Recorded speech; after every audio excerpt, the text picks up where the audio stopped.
शाह जान साहबा। 846 क्वेश्चन है, qualitative analysis is not at all used in.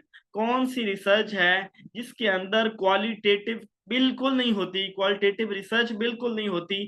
तो डिस्क्रिप्टिव रिसर्च जो है इसके अंदर भी ये क्वांटिटेटिव क्वालिटेटिव दोनों मिक्सअप हो जाती हैं।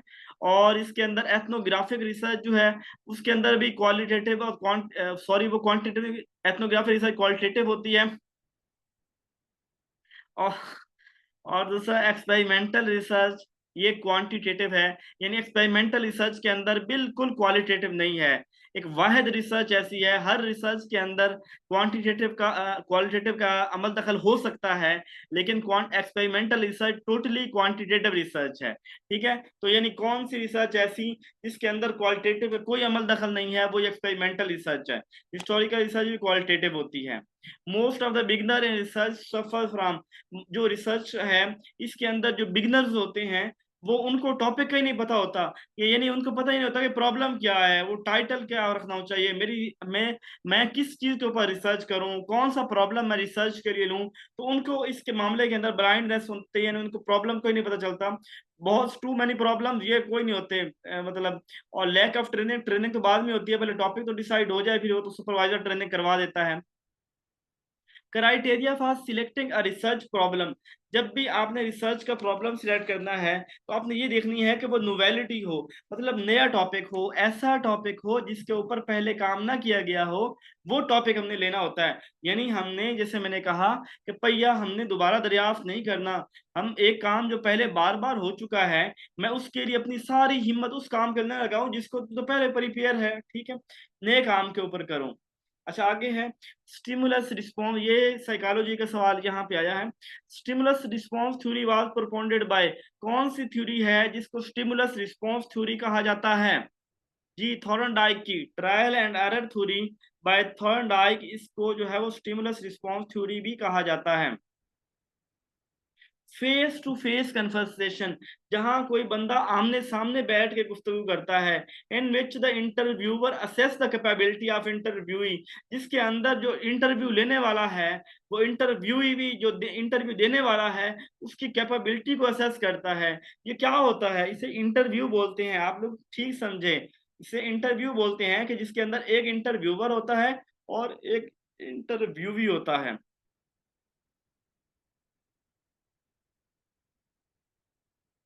जॉन डेवी ने बिहेवियरिज्म थ्योरी दी थी, ठीक है। और बाकी ये थॉर्नडाइक को स्टिमुलस रिस्पांस थ्योरी कहा जाता है कि सबसे पहले इन चीजों का कंसेप्ट जो है डॉग के ऊपर और कैट के ऊपर इन लोगों ने दिया था। The statistics use for prediction is, कहाँ पे कौन सी स्टैट के अंदर कौन सी चीज है जो हमें बताती है, प्रिडिक्शन के हवाले से बताती है। देखें प्रिडिक्शन क्या होती है कि मैं मेरा जो इंडिपेंडेंट वेरिएबल को जो मैंने अप्लाई किया है डिपेंडेंट वेरिएबल के ऊपर, तो इंडिपेंडेंट वेरिएबल का डिपेंडेंट वेरिएबल के ऊपर जो असर होगा उसको मैं प्रिडिक्ट करता हूं। ये जो प्रिडिक्शन करने का प्रोसेस है, यानी स्टैट के अंदर जो हम चीजों के मुतालिक प्रिडिक्शन कर रहे होते हैं, इसे रिग्रेशन बोलते हैं। क्या बोलते हैं? रिग्रेशन। स्टैट के अंदर प्रिपरेशन क्या बोलते हैं? रिग्रेशन।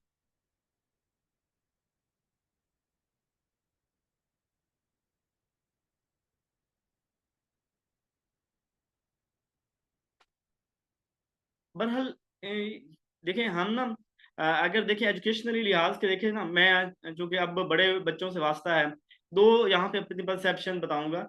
एक तो ये कि जो बच्चे एमफिल कर रहे हैं, पीएचडी कर रहे हैं, इन्हें थोड़ी बहुत रिसर्च की बेसिक आ जाती है। रिसर्च के मास्टर लेवल देखें, जो जाओ तरक्की याफ्ता मुल्क है ना, वहां एक तीसरी चौथी के क्लास के बच्चे को इंटरनेट से सर्च करना आता है। लेकिन यहाँ पे आप मतलब हमारे साथ प्रोफेसरों को देख ले, उन्हें कह रहे कोई चीज है, वो हमें कह रहे थे यार मेरा मोबाइल पकड़ दिया सर्च करके देवी मैनू, मेरे ईमेल चेक करके बताएं। यानी यहाँ पे लोगों को इन चीजों का पता ही कोई नहीं होता। तो एमफिल पीएचडी से हम ये कह सकते हैं कि उनको रिसर्च की बेसिक का पता चल जाता होगा, ठीक है, चाहे किसी से थीसिस बनवाते होंगे जो भी है। और दूसरी ये बात ये याद रखें, हम तकरीबन दुनिया से 100 साल पीछे हैं। हम अभी बहुत, हमने अभी मराहिल तय करने हैं, और आहिस्ता आहिस्ता जो है वो इंशाअल्लाह चीजें बेहतरी की तरफ आएंगी। वहीं मयूसी वाली बात ये है कि हम अपने दौर के अंदर देखें, हम इतने लेजी, डल और इतने अनइंटरेस्टेड नहीं हुआ करते थे जितना आज का बच्चा है। यानी आज का स्टूडेंट पढ़ाई को इंतहाई लाइट लेता है, वो उसकी अहमियत नहीं देता। यानी जब से ये बीएस वगैरह कॉलेजेस में होना शुरू हुए, जब से एजुकेशन के अंदर सफारशों ने आना शुरू कर दिया, जब एक प्रोफेसर दूसरे प्रोफेसर कॉल करके कहता है कि यार ये बच्चा मेरा, इसको पास कर दें, जब ये चीजें सिस्टम के अंदर आ गई, उसके बाद स्टूडेंट ने पढ़ना छोड़ दिया है। मतलब अब बिल्कुल बच्चों का पढ़ाई की तरफ शौक ही कोई नहीं है, वो उन्हें पता है बस पास करना इनकी मजबूरी है और कोई नंबर मिल जाएंगे। कुछ अपने लोगों ने ना जुगाड़ लगाए हुए हैं। और इवन मैंने बच्चों को एक असाइनमेंट दी हुई थी, अपने बीएस इंग्लिश के स्टूडेंट को, फिलॉसफी पढ़ाता हूँ मैं उनको ना, 1 महीना हो गया उनको असाइनमेंट दी हुई। तो हफ्ते में 3 दिन क्लास होती है, मैं अगले उन्हें कहता, मंडे को कहता कि यार आप ना चले लेके आए, अभी नहीं आए, तो मैं थोड़ा इजी ले रहा था। आज फिर मैंने लास्ट पिछले वीक मैंने कहा था कि 6 मार्क्स की आपकी असाइनमेंट है, नहीं लेके आएंगे तो आपके नंबर नहीं लगेंगे, लेके आएंगे तो पूरे 6 नंबर लग जाएंगे आपके। आज उस क्लास के 1/3 तीसरा हिस्सा क्लास के स्टूडेंट असाइनमेंट लेके आए। जब उनके नंबर मैंने फाइनल किए लगा, उसके बाद सबकी मतलब सर मिनतें शुरू हो गई, सर जी 1 दिन और दे दे, 1 दिन। मैं नहीं, जो टाइम हो चुका है वो हो चुका है। आज का बच्चा इंतहाई डिसइंटरेस्ट है पढ़ाई से, वो पढ़ना चाहता ही कोई नहीं है। खैर रिग्रेशन, खैर पढ़ाई पढ़ना चाहिए, लेकिन मैं अपने एफए के बच्चों को समझाता हूँ कि किसी को किसी काम पे लगाया, किसी किसी के, आप पहले मेहनत करो, हुनर सीखो, ये पढ़ाइयाँ होती रहेंगी, पहले कुछ कर लो। गरीबों के बच्चे हैं, घरों में लड़ाई रोले होते हैं, लड़ाई रोटी के रोले होते हैं, वालिद कहता है अपना कुछ करके आओ, नहीं खिला सकता मैं, और वो बच्चे यहाँ एफए करके कौन सी, मुझे पता है इनको नौकरियां मिल जानी है। मैं कहता हूँ उनको पार्ट टाइम में जाके काम करो। वो पिज्जा डिलीवरी वाले, हमारे काफी बच्चे हैं जो पिज्जा डिलीवरी करते हैं, कोई किसी पे इसी तरह पिज्जा शॉप पे काम करता है, तो उनको 1 घंटा पहले उन्होंने जाना होता है, क्योंकि 12 बजे हाजिरी होती है शॉप। मैं उनको बच्चों को छुट्टी कर देता हूँ, मतलब उनको भेज देता हूँ अपने ब्याह पे, चलो यार ये 15-16 हज़ार कमा के घर तो चला रहा है, कुछ तो कर रहा है, जो कर रहा है वो तो करे, यहाँ इस पढ़ाई ने से कमा के कोई नहीं देना। अच्छा, विच of the following is the measure of central tendency? कौन सी जो है वो सेंट्रल टेंडेंसी के अंदर क्या चीज आती है? तो हमने स्टैट की बात की थी। स्टैट के अंदर हमने स्टैटिस्टिक, डिस्क्रिप्टिव स्टैटिस्टिक के अंदर 3 चीजों की बात की थी हमने। और वो 3 चीजें हमारे पास कौन सी थी? एक था ये सेंट्रल टेंडेंसी था, दूसरा वेरिएंस था, तीसरा शेप था। जो वेरिएंस, पहले सेंट्रल टेंडेंसी है, उसके अंदर 3 चीजें थी, मीन, मोड और मीडियन। तो ये यहाँ पे मीन आ रहा है, तो सेंट्रल टेंडेंसी के अंदर मीन होता है। आप लोगों को स्टैट नहीं आती, ये स्टैट के डिस्क्रिप्टिव स्टैट में मैंने 3 चीजें बताई थी आपको। वेरिएंस पहला बताया था, सेंट्रल टेंडेंसी, वेरिएंस, और फिर आगे उनकी फर्दर 4-4, 3-3 टाइप थी। तो ये जो है ना सेंट्रल टेंडेंसी, इसके अंदर आता है मीन, मोड, मीडियन। ये मीन यहाँ पे आ गया, ठीक आंसर है। वेरियंस जो जो स्टैंडर्ड डेविएशन है ना, ये वेरियंस के अंदर आता है। कोरिलेशन तो अलग रिसर्च की टाइप है। जी जी बिल्कुल। Authentic knowledge is gained through, authentic knowledge जो है वो कहाँ, कौन सा नॉलेज अथेंटिक होता है साइंस की दुनिया के अंदर? इंपीरिकल वाला जो हम सेंसेस से, तजर्बे से लेते हैं, या जो बंदा कोई अथॉरिटी वाला बंदा होता है उसका नॉलेज दिया गया, या इंट्यूशन जो है वो? जी आप ठीक समझे हैं कि इंपीरिकल एक्सपीरियंस जो होता है ये साइंस के अंदर, इसकी मोर्थ, इसकी बहुत ज्यादा वर्थ है। और ये वाला जो अथेंटिक नॉलेज है साइंस में, वो इंपीरिकल एक्सपीरियंस वाला माना जाता है। इंट्यूशन तो होता है हमारा वजदान होता है मैडम, सर जुहेद सर, ये हमारा, और ये वजदान तो सबसे वीकेस्ट नॉलेज जो यही होता है। यानी खड़े खड़े बगैर कुछ एफर्ट किए यकदम मेरे जहन में कोई बात आ गई है, तो इंट्यूटिव इंट्यूशन होता है। सबसे वीकेस्ट नॉलेज इसी को कहा जाता है। अच्छा, bringing together scientific ideas to form a unique idea is, बहुत से आइडियाज को इकट्ठा करके एक यूनिक आइडिया बनाना। जहां चीजों को इकट्ठा करने की बात हो रही होती है उसे सिंथेसिस बोलते हैं। ठीक है, टुगेदर जहां इकट्ठे करने की बात होती है उसे सिंथेसिस बोलते हैं। ठीक समझ रहे हैं आप? Data is collected through questionnaire, interview और ऑब्जर्वेशन। डेटा जो है, जो क्वेश्चनियर, इंटरव्यू, ऑब्जर्वेशन से हासिल किया जाता है। जी, तो ये इसे क्या कहते हैं? जी बिल्कुल, आप लोग ठीक कह रहे हैं।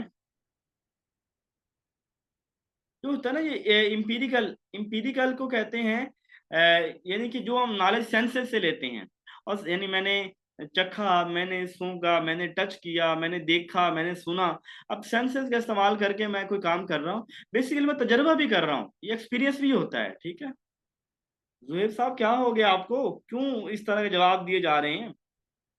एक्सपेरिमेंटल रिसर्च के अंदर तो ऐसा कुछ नहीं होता, सर्वे वाली बात ही कोई नहीं है, ऑब्जर्वेशन वाली बात ही कोई नहीं, तो प्रैक्टिकली टेस्ट कर रहे होते हैं वहां पे। The important characteristics of a research problem, जो आपका रिसर्च प्रॉब्लम है वो कैसा होना चाहिए? रिसर्च प्रॉब्लम कैसा होना चाहिए? नॉवल होना चाहिए, सिग्निफिकेंट होना चाहिए, रिसर्चेबल होना चाहिए, ऑल ऑफ द अबव होना चाहिए? जी, ये ऑल ऑफ द अबव है। ठीक है, एक तो रिसर्च प्रॉब्लम की यहाँ बात आ रही है, हाँ, ये बात नहीं हो रही कि मतलब यहाँ रिसर्च प्रॉब्लम में आपके पास नैब तो होना चाहिए। ठीक है, सिग्निफिकेंस ऑफ द, यानी स्टडी की सिग्निफिकेंस कितनी है, उसकी जरूरत कितनी है, और रिसर्च क्या वो काबिल रिसर्च है भी कि नहीं है, ये चीज भी हम देखते हैं।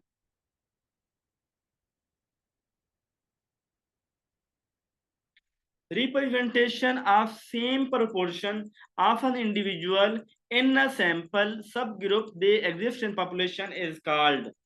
जी जरा बताइए, तो सब ग्रुप की बात आ गई है, ये सब ग्रुप की बात किस के अंदर होती है? जी, जबरदस्त मैडम साहिबा, जबरदस्त।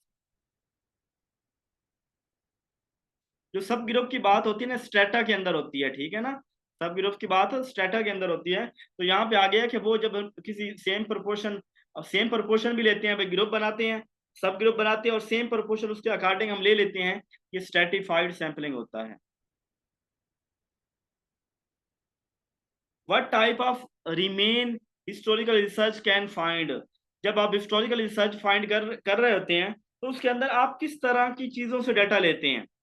सिस्टमैटिक होता है nth नंबर, सिस्टमैटिक सैंपलिंग कहते हैं nth नंबर को, यानी क्लास का 8वां बच्चा, 10वां बच्चा, यानी एक सीक्वेंस को फॉलो किया जाता है। जी, शाबाश, ये सभी को करते हैं। जब आप हिस्टोरिकल रिसर्च करते हैं तो वो चीजें जो उस रिसर्चर जो जिसके ऊपर रिसर्च कर रहे हैं, वो चाहे फिजिकल हो, चाहे प्रिंटेड हो, हैंड रिटन हो, जो भी इससे वाबस्ता चीजें हों, मुंसलिक चीजें हों, वो सारी हम ले रहे होते हैं, तो ये ऑल ऑफ द अबव आएगा। ठीक है,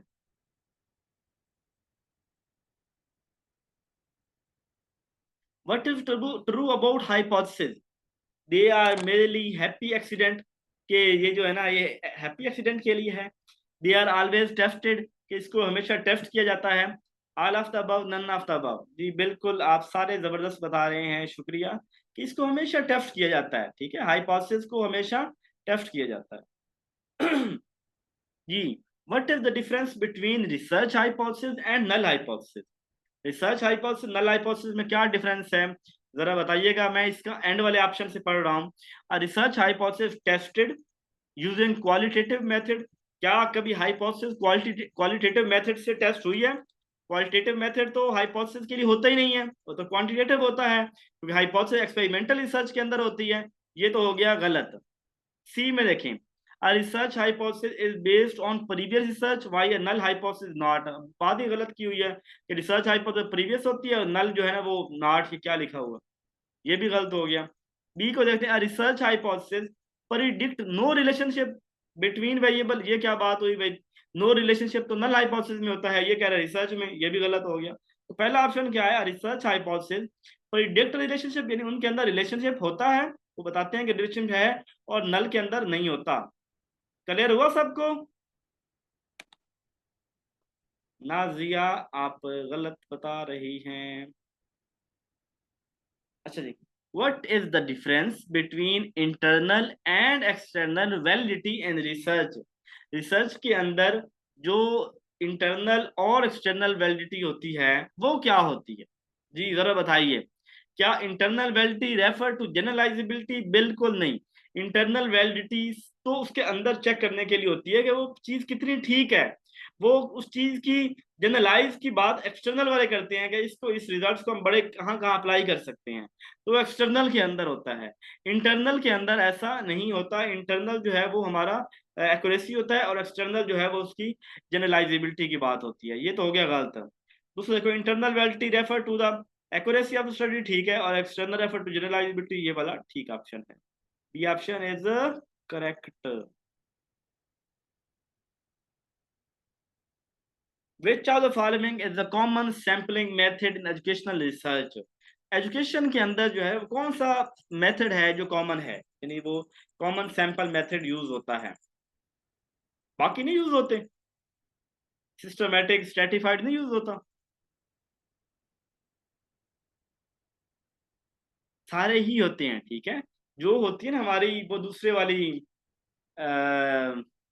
नॉन प्रोबेबिलिटी, वो उसका इस्तेमाल कम होता है, तो ये सारी ही कॉमनली यूज होती हैं, ठीक है। सिर्फ एक नहीं कहने हम, सारे ही जो है वो क्योंकि देखिए ये भी सिस्टमेटिक है। हम हर पांचवा बच्चा क्लास में ले लेते हैं, ये यूज होती है ये भी, कि अब हर एक से डाटा तो नहीं लिया जा सकता। स्ट्रेटिफाइड हम पहले उसकी प्रोपोर्शन बना के फिर डाटा लेते हैं, तो सारी ही इस्तेमाल होती हैं, ठीक है। Which are the following is ethical consideration in educational research. Protecting participant confidentiality, के पार्टिसिपेंट कॉन्फिडेंशियलिटी को प्रोटेक्ट करना ठीक बात है।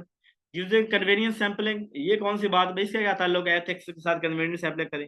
Manipulate variable without informed consent using deception in the study, इन धोखा देना। तो ये ऑप्शन इसका करेक्ट है कि अपने जो पार्टिसिपेंट हैं उनकी आइडेंटिटी को छुपा के रखना चाहिए, ये नहीं बताना चाहिए कि फलाना जो है ना इंज है। Which of the following is a quantitative research method and in educational research? कौन सा quantitative research method है? Case study, grounded theory, ethnography या सर्वे? हाँ जी बताएं, इनके अंदर कौन सा है जो क्वांटिटेटिव है? शाबाश, जो सर्वे है ये क्वांटिटेटिव है, बाकी क्वालिटेटिव हो सकते हैं। What is the purpose of literature review in educational research? ये सवाल मुझे आप लोग बताएंगे कि कल भी इस तरह का एक सवाल आया था, और उस सवाल के अंदर जो ऑप्शन था ना, वो एक ऐसा ऑप्शन था जिसकी वजह से यानी आल ऑफ द अबव हमने कर दिया था। यहाँ आज आल ऑफ द अबव कोई नहीं है। अब यहाँ पे कौन सा सूटेबल आंसर हो? शाबाश, आप लोग ठीक बता रहे हैं। देखिए मैं आपको पहली बात बताऊं, ये आप लोग कल भी आपने बात की थी, तो आइडेंटिफाई रिसर्च गैप, तो ये तो जबरदस्त हो गया, सबको पता चल गया। ये लिखा हुआ summarise the finding of study, ये बात भी बिल्कुल ठीक है। ये टू प्रोवाइड बैकग्राउंड इंफॉर्मेशन, ये बात भी बिल्कुल 100% ठीक है। तो एस्टैब्लिश काजुअलिटी ये ठीक नहीं है कि कोई एस्टैब्लिश करना काजुअलिटी कोई, वो बात ठीक नहीं है। तो अब ये बी ऑप्शन इसका करेक्ट है, और जो बाकी दो ऑप्शन है ए और डी ठीक हैं, लेकिन हम मोस्ट सूटेबल को देख रहे हैं, वो ये वाला बी है तो वो कर रहे हैं, और सी बनता नहीं है। आल ऑफ द अबव जहां ऑप्शन कोई नहीं है, ठीक है। Which of the following is the qualitative research method used in educational research? कौन सा qualitative research method है इनके अंदर, जरा बताइए तो।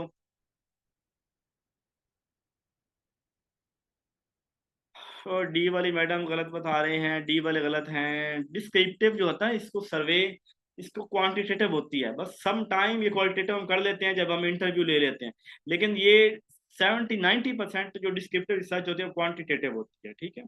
और जो ये है ना दूसरा केस स्टडी, ये हमने बताया था कि क्वालिटेटिव है, बात की नहीं थी केस स्टडी की, कि केस स्टडी जो है क्वांटिटेटिव है, क्वालिटेटिव है, सर्वे भी क्वांटिटेटिव है, डिस्क्रिप्टिव भी, एक्सपेरिमेंटल भी, सिर्फ यही है केस स्टडी जो है वो क्वालिटेटिव क्वांटिटेटिव है, ठीक है। हाँ जी बिल्कुल ऐसे ही है, नॉट कर दें तो उसी ऑप्शन ठीक था पिछले वाले में।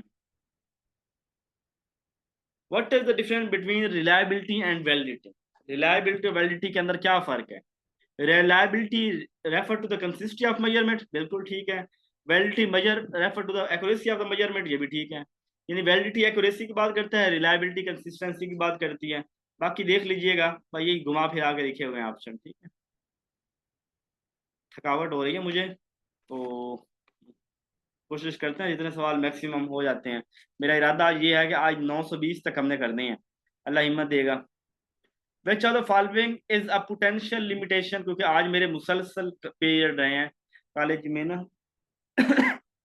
कल संडे था, कल मैं फ्रेश था क्योंकि कल मैंने किसी को पढ़ाया नहीं था। अच्छा, विच of the following is the potential limitation of using survey in educational research? Reliability होती है कंसिस्टेंसी को देखने के लिए, कि एक पेपर के स्कोर मैंने लगाए, वही पेपर दोबारा लिया तो फिर बच्चों का स्कोर सेम हो, तो वो रिलायबिलिटी कंसिस्टेंसी कहते हैं। वैलिडिटी कहते हैं कि जो मैं मेजर करना चाहता हूँ वही मेजर करूँ। मैंने बच्चों को कहा है एमसीक्यूज का पेपर होगा, एमसीक्यूज का पेपर ही हो। मैंने बच्चों को कहा है कि पहले 5 चैप्टर से पेपर होगा तो 5 चैप्टर का ही हो। तो वैलिडिटी जो होती है ना, वो कहते हैं एक्यूरेसी को कहते हैं, वो जो कहा गया जो what we intend to measure, वही मेजर करें जो हम मेजर करना चाहते हैं, ठीक है, बाकी इनके लेक्चर सुन लीजिएगा। अच्छा, फिर following potential limitation of using survey. जब हम सर्वे कर रहे होते हैं तो कौन सा जो है ना लिमिटेशन है इसकी, the result may not be generalise to large. हो सकता है जब हम थोड़े जगहों पे डाटा लेते हैं तो उसको बड़ी पॉपुलेशन पे जनरलाइज नहीं किया जा सकता, ठीक है। The survey question may be too, sometimes survey के क्वेश्चन इतने मुश्किल हों कि अगले अनपढ़ों को समझ ही ना आए। The survey may not capture are relevant variable on are perspective. तो हो सकता है कि वो सही रेलिवेंट ना हो, ये डी ऑप्शन इस पर ठीक है। What is the difference between a population and sample and research. Population interest area होता है, सारे लोग जिनसे मैं डाटा लेना है, और जिनसे मैं डाटा लेता हूँ वो सैंपल होता है, ठीक है। Refer to the group of individual who participate in the study, ठीक है। While sample refer to the larger group, नहीं नहीं गलत है, लार्जर ग्रुप की तरह सैंपल होता है। अच्छा, पॉपुलेशन रेफर टू बी देखें, refer to larger group that is the study finding can be generalise, ठीक है। पॉपुलेशन लार्जर होता है, जबकि जो सैंपल होता है refer to group of individual, वो इंडिविजुअल जिन्होंने उसको जवाब दिया होता है, तो बी ऑप्शन ठीक है, ठीक है। यानी हमारी जो इंटरेस्टिंग पॉपुलेशन होती है ना, जिनसे हमने डाटा लेना है या जिनके ऊपर वो हमने अपने रिजल्ट्स को अप्लाई करना है, वो हमारी होती है पॉपुलेशन।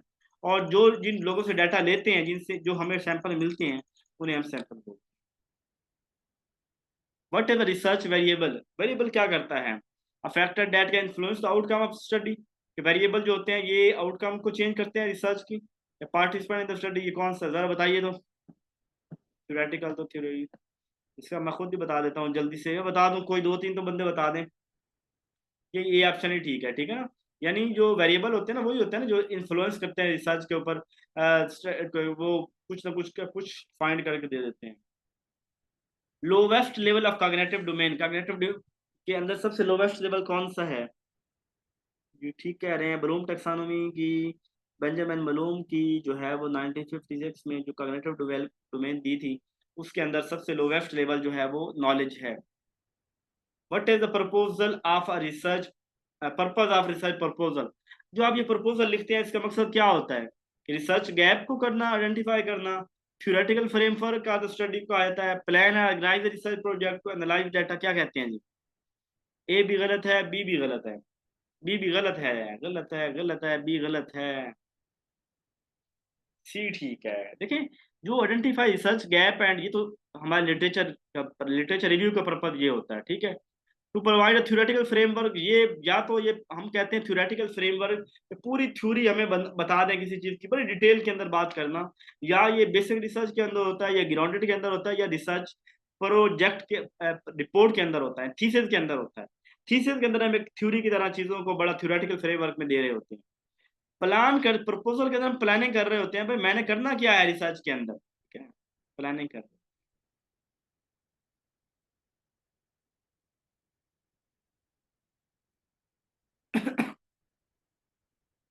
अच्छा जी,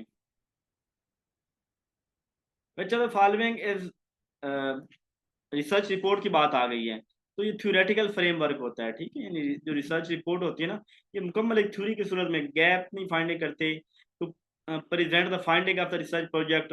पर यही मकसद नहीं होता सिर्फ उसकी फाइंडिंग निकालो या प्लान, ये होता है इससे वो थ्योरेटिकल फ्रेमवर्क बड़ी डिटेल के अंदर चीजों को बताती है, ठीक है। Which are the following not a step in scientific method, कौन सा स्टेप साइंटिफिक मेथड में नहीं है। हाइपोथेसिस भी बनाते हैं, डाटा कलेक्ट भी करते हैं, कंक्लूजन भी निकालते हैं, इग्नोरिंग कंफ्लिक्टिंग एविडेंस, ऐसी तो कोई बात हमने साइंटिफिक मेथड में नहीं पढ़ी थी। Which are the following is the nominal scale of measurement, measurement जो स्केल है उसका नॉमिनल लेवल कौन है, कैटेगोरिकल स्टेज के ऊपर नॉमिनल लेवल कौन सा है, एज है, वेट है, जेंडर है, टेम्परेचर है। जी जेंडर है, ठीक है ना, यानी ये लड़की है, लड़का है, यानी इस तरह कैटेगराइज कर रहे होते हैं, वो हमारा नॉमिनल होते हैं। एज जो आती है ना हमारी, ये चूंकि जीरो से शुरू होती है, ये रेशो में आती है। वेट भी जीरो से शुरू होता है, रेशो में आता है। टेम्परेचर इंटरवल में आता है, क्योंकि इसके अंदर नॉट ट्रू जीरो होता है।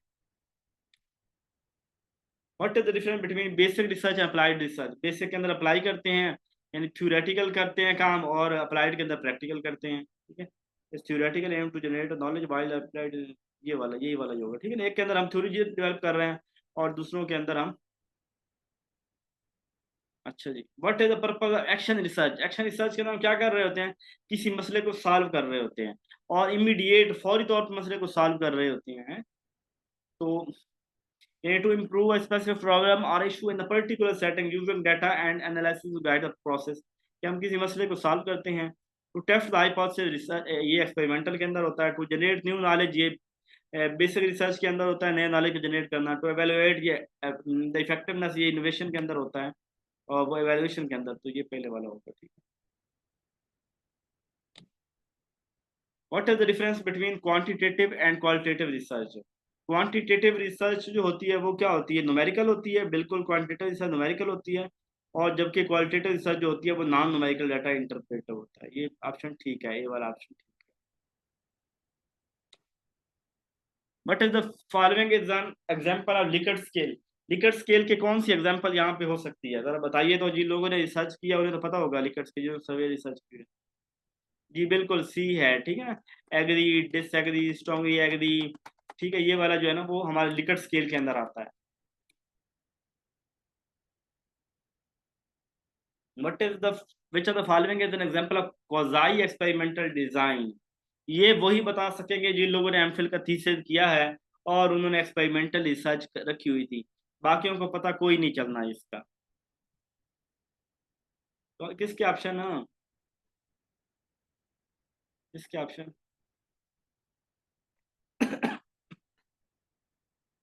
अच्छा, रैंडम, रैंडमाइज कंट्रोल ट्रायल, क्या हम उसके रैंडमाइज कंट्रोल ट्रायल करते हैं, प्री टेस्ट पोस्ट टेस्ट लेते हैं, केस स्टडी करते हैं? जी शुक्रिया जी, लोगों ने बताया। जब हम एक्सपेरिमेंटल रिसर्च कर रहे होते हैं और कोजाई डिजाइन हमारा होता है ना, उसके अंदर हम पहले प्री टेस्ट लेते हैं, फिर पोस्ट टेस्ट लेते हैं, ठीक है।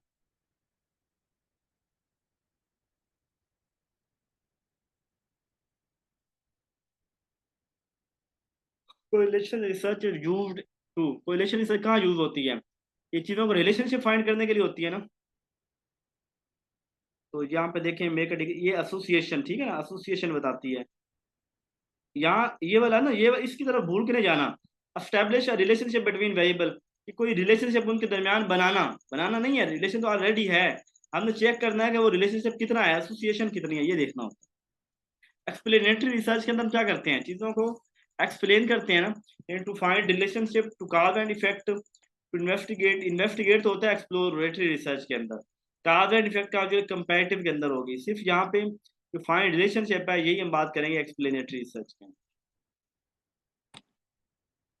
एक्सप्लोरेटरी रिसर्च के अंदर हम डीप स्टडी कर रहे होते हैं, तो हम यहाँ पे किसी हाइपोथेसिस को बना भी रहे होते हैं, फिर उसको हाइपोथेसिस को देख भी रहे, यानी हाइपोथेसिस बनाना जो है ना डीप स्टडी होती है ना, एक्सप्लोरेटरी रिसर्च। तो मैंने बताया था आपको कि एक्सप्लोरेटरी रिसर्च के अंदर हाइपोथेसिस बनाई जाती है।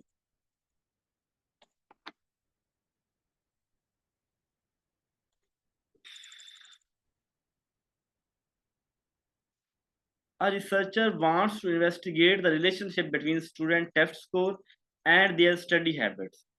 एक टीचर, मैं थक गया हूँ या आप भी थक गए हैं? जवाब कोई नहीं दे रहा है। Researcher want to investigate the relationship between student test score, बच्चों के टेस्ट स्कोर और स्टडी हैबिट को आपस के अंदर जो है ना वो उनका रिलेशनशिप देखता है। तो ये कौन सी होगी, कोई रिलेशनल रिसर्च होगी, ठीक है। वो काजुअल कोई कंपैरिजन करने की बात नहीं कर रहा कि इसका कार देखें क्या वजह है कि इसकी परफॉर्मेंस कम हुई, ये बात नहीं करता।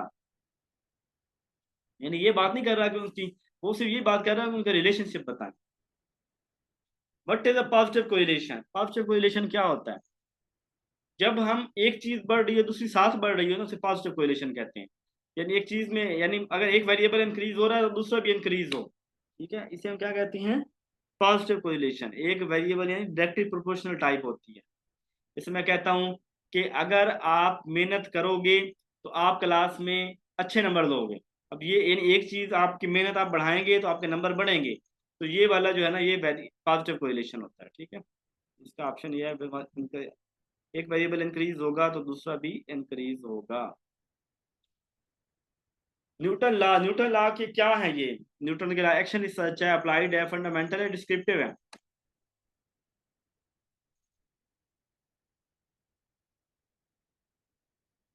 न्यूटन के लॉ जो है वो थ्योरी डेवलप करते हैं ना यहाँ से, ठीक है। तो ये लॉज थ्योरी वाले हैं, ये फंडामेंटल है। अप्लाइड तो अप्लाई किए जाते हैं ना। ये हम न्यूटन के लॉ ऑफ मोशन जो है, in which kind of research, ये कौन सी रिसर्च की काइंड है? हम अप्लाई नहीं कर रहे हैं, हम बेसिकली लॉ की बात कर रहे हैं। ये बेसिक फंडामेंटल के बाद ये लॉ बनाए गए। Which type of correlation coefficient indicate the strong relationship between two variable.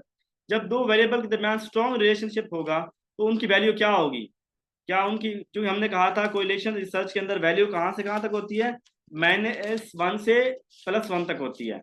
1 के करीब करीब होगा तो वो उसकी वैल्यू ज्यादा होगी, पॉजिटिव होगा, यानी स्ट्रॉन्ग होगा, और -1 के करीब होगा तो, अब यहाँ पे देखें कौन सी वैल्यू जो है वो 1 के करीब करीब आ रही है, तो 0.07 है ना, तो यानी ये वाला उसकी तरफ आ रहा है, तो इसका मतलब है कि ये पॉजिटिव कोरिलेशन है, स्ट्रॉन्ग कोरिलेशन यहाँ पे बन रहा है। What is the purpose of research methodology? Research methodology का पर्पज क्या होता है? हम मेथोडोलॉजी के नाम के क्या करते हैं, इससे क्या होता है, रिसर्च डिजाइन का पता चलता है, हमारा हमारा डिजाइन क्या है, ठीक है, ये पता चलता है कि हमारी रिसर्च जो है इसका क्या डिजाइन है, किस तरह डाटा इकट्ठा करना है, कैसे एनालिसिस करना है, कौन से टेस्ट लगाने हैं, ये हमें मेथोडोलॉजी से तीसरे चैप्टर के अंदर हम ये बात करते हैं, रिसर्च प्रपोजल के अंदर हम अपनी मेथोडोलॉजी देते होते हैं। What difference between parametric non parametric? Parametric वो होते हैं जिनके अंदर जो है वो कर्व जो है वो नॉर्मल कर्व बन रही होती है, जबकि इसके अंदर जो है कर्व नॉर्मल कर्व नहीं होती। ये मैंने आपको एक टॉपिक पढ़ाया था जिसके अंदर मैंने सारे इनके डिफरेंस पैरामेट्रिक नॉन पैरामेट्रिक बताए थे।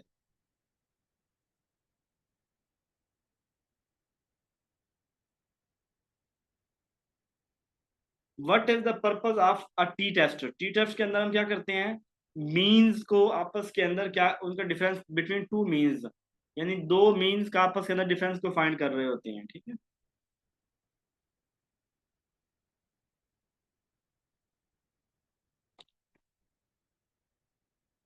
क्वेश्चन फॉलो में भैया वेरिएबिलिटी, वेरिएबिलिटी के अंदर क्या होती है, अब ये स्टैंडर्ड डेविएशन वेरिएबिलिटी के अंदर होता है, mean mode median central deviation में होता था, और वेरिएबिलिटी जो होता है ना, वेरिएंस या वेरिएबिलिटी, उसके अंदर स्टैंडर्ड डेविएशन होता है। जी मैं बहुत थक गया हूँ, और मुझे खुद मज़ा नहीं आ रहा, मेरा दिल तो कर रहा है मैं अभी छोड़ दूँ, लेकिन फिर मैंने कहा कि टाइम पूरा कर दूँ, ठीक है। बहुत ज़्यादा थकावट हो गई है, बहुत ज़्यादा हेक्टिक मंडे, बस से भी आपको पता है कि एक बड़ा ही ना, मेरे पहले 3 दिन बहुत मुसलसल क्लासेस होती हैं, तो ज़्यादा टाइम होता है। जी ऐसे ही है, मुझे भी नहीं आ रहा पढ़ाने में, लेकिन सवाल आसान है, एक दो दफ़ा पढ़ लीजिएगा और फिर उसको कर दीजिएगा, ठीक है। ये हमने 9893 कर लिए हैं, 50 सवाल तो फिर भी तकरीबन हो चुके हैं, हमने 846 से शुरू किए थे, 893 है, 48 सवाल हो गए हैं, तो कल इंशाल्लाह करेंगे, कल रिसर्च खत्म हो जाएगी, आगे और टॉपिक चलेंगे, ठीक है। रिसर्च के कुछ सवाल हैं, 10-15 रहते हैं, फिर बाकी फर्दर और सवाल हैं वो करेंगे। ओके जी। ऐसे ही उस्ताद ही जो है ना, वो उस्ताद में एनर्जी ना हो तो बच्चों में एनर्जी कहाँ होनी होती है, वो भी ठीक है जी, अपना ख्याल रखिएगा, जजाकल्ला।